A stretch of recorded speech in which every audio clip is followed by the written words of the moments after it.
Sejarah agama Kristen di dunia.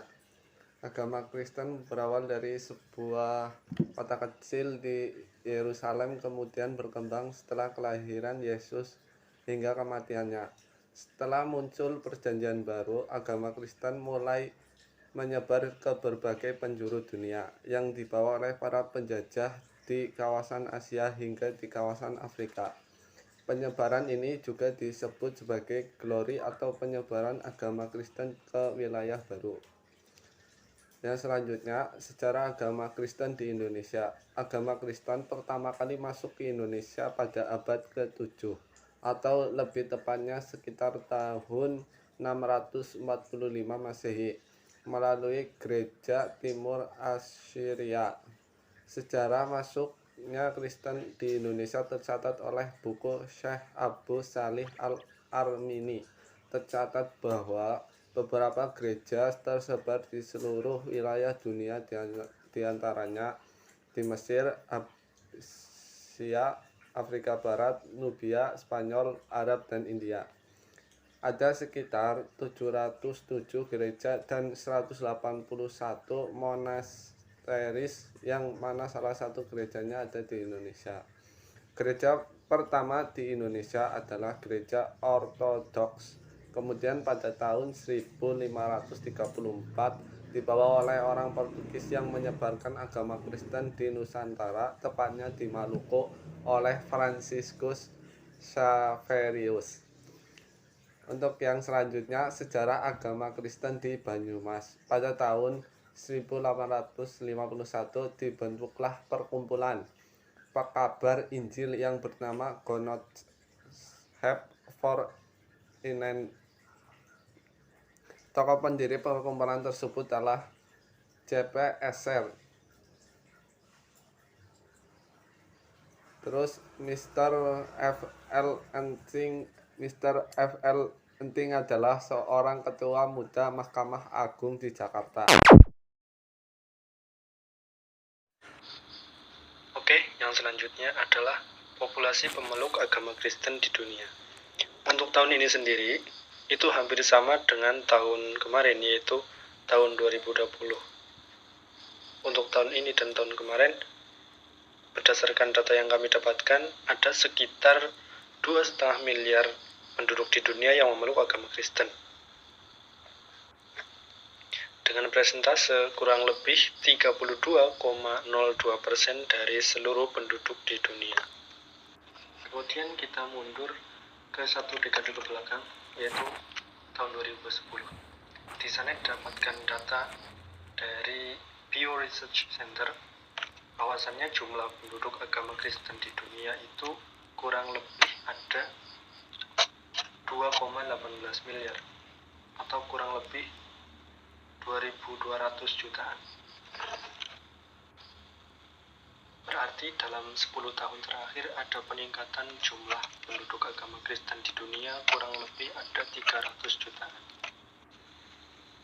Oke, kemudian lanjut untuk jumlah penduduk Kristen di Indonesia.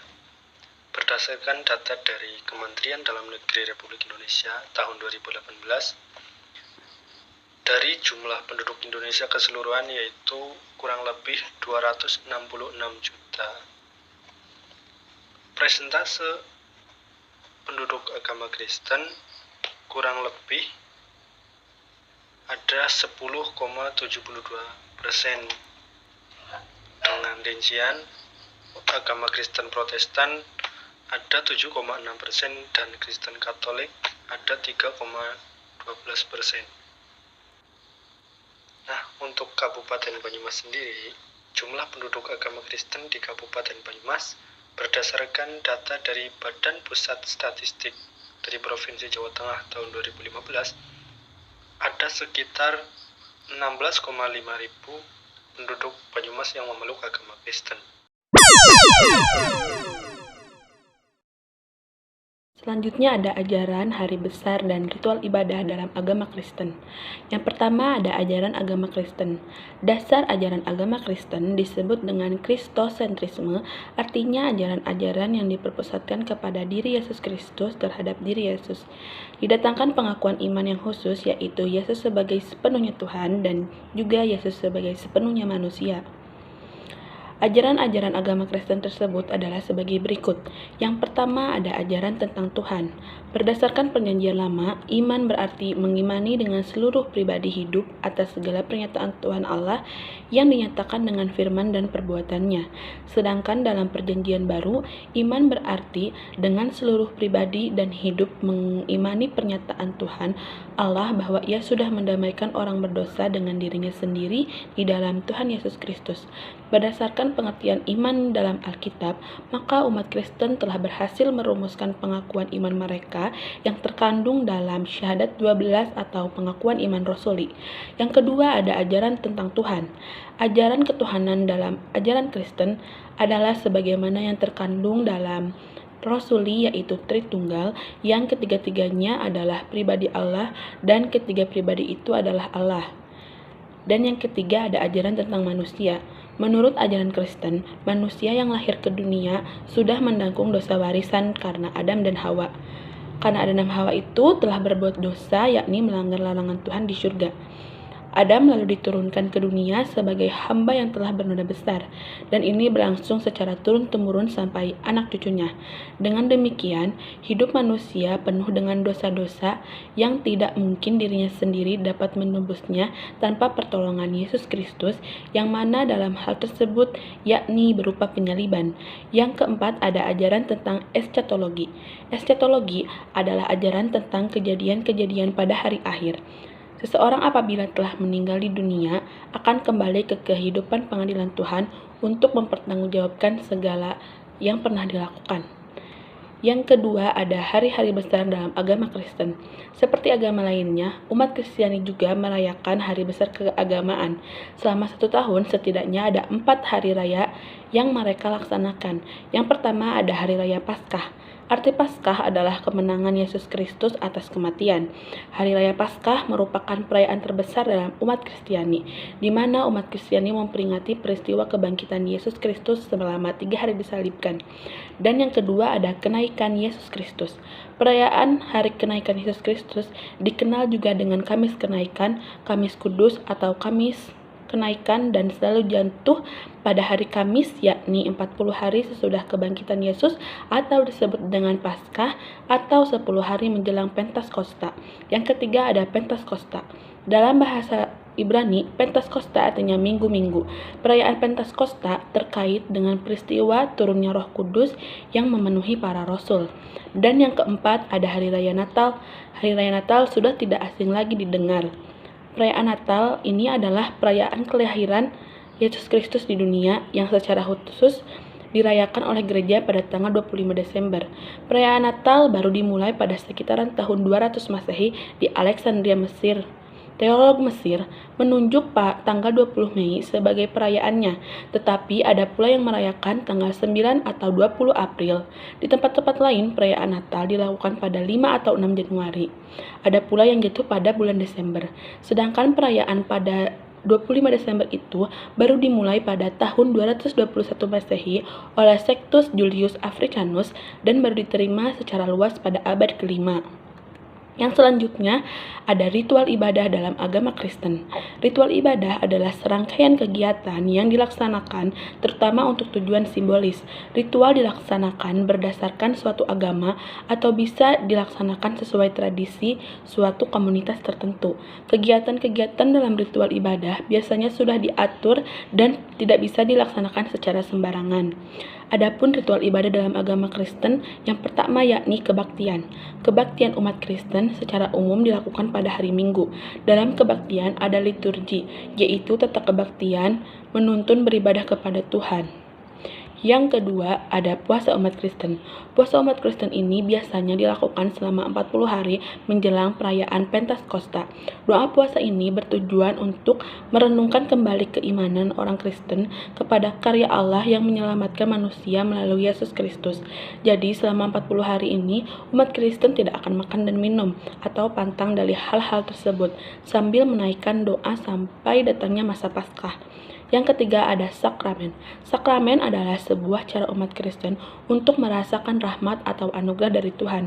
Sakramen baptis, umat diajak masuk dalam rahmat Tuhan, yaitu masuk menjadi ikatan kudus dengan Tuhan, sekaligus menjadi umat dari gereja Yesus Kristus.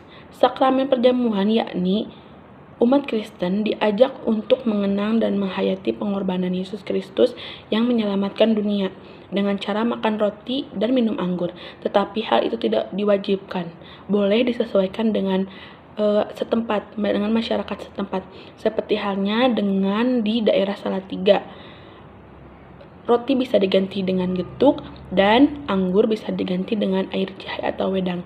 Jadi tidak harus dengan roti dan anggur. Boleh menyesuaikan dengan daerah masing-masing. Mungkin sekian dari saya. Terima kasih. Yang selanjutnya yaitu tentang struktur kepemimpinan dan organisasi keagamaan Kristen. Sebelumnya, kepemimpinan Kristen itu sendiri merupakan kepemimpinan yang dimotivasi oleh kasih sayang Kristus dan disediakan khusus untuk melayani. Dalam kepemimpinan Kristen ini dibagi menjadi 3, yaitu kantor pusat, jemaat setempat, dan juga organisasi pendukung. Di dalam struktur kepemimpinan ini, kepemimpinan tertinggi itu terletak pada Kristus, akan tetapi pusat daripada pemimpin ini kembali kepada kuasa Allah. Dan pemimpin-pemimpin yang berada dalam gereja itu merupakan hamba-hamba Allah yang diberikan otoritas untuk melayani dengan wibawa Kristus.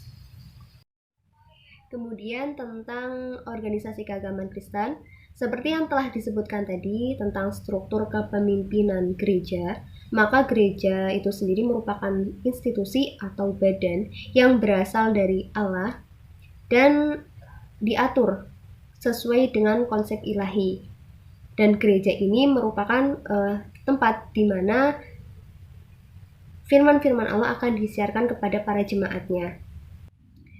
Selain itu, terdapat macam-macam jabatan di dalam gereja, di antaranya itu ada 4, yaitu pendeta, pengajar, penatua, dan juga diakon atau syamas. Nah, pendeta itu merupakan seorang pengajar umum di dalam jemaat dan memiliki kewajiban untuk menentukan suasana jemaat untuk lebih giat dalam memenuhi panggilan. Nah, yang kedua itu pengajar, yakni sebuah jabatan yang memiliki tanggung jawab yang biasanya ini dipegang oleh remaja kisaran usia 14 sampai dengan 15 tahun. Yang kemudian penatua, yaitu jabatan yang disebut sebagai tetua-tetua atau tua-tua, orang-orang tua dalam gereja. Nah, mereka ini bertugas berkhotbah dan juga mengajar para pemimpin-pemimpin gereja. Dan yang terakhir yaitu jabatan diakon atau syamas. Diakon atau syamas ini memiliki tanggung jawab untuk melayani sama seperti jabatan-jabatan yang lain, akan tetapi tidak disebutkan secara spesifik. Namun istilah diakon ini lebih sering digunakan di dalam gereja Katolik, sedangkan istilah syamas digunakan di dalam gereja Protestan.